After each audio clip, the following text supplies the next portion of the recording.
So this example says point slope. So your final answer is going to be in point slope form. Now this one is going to be a lot easier than, actually the back page is going to be easier because you don't have to find the y-intercept. Write the point slope equation of the line passing through 1, -4. Now, we can label this still.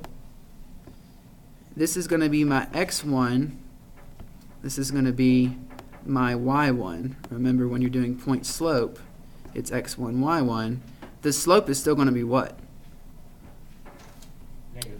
It's still parallel to that line, so it's still m equals -4. Now somebody raise their hand and tell me the general formula for point, because listen, this is point slope form, right? You don't need to find b.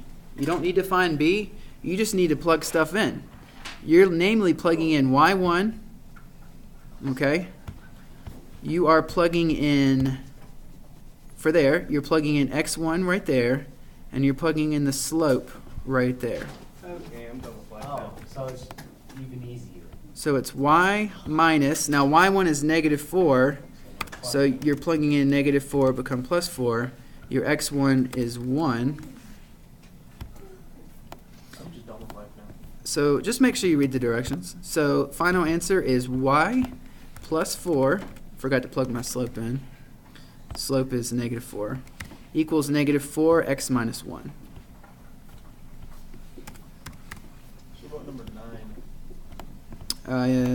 That's Take a gonna look. be -1. So plugged in my slope,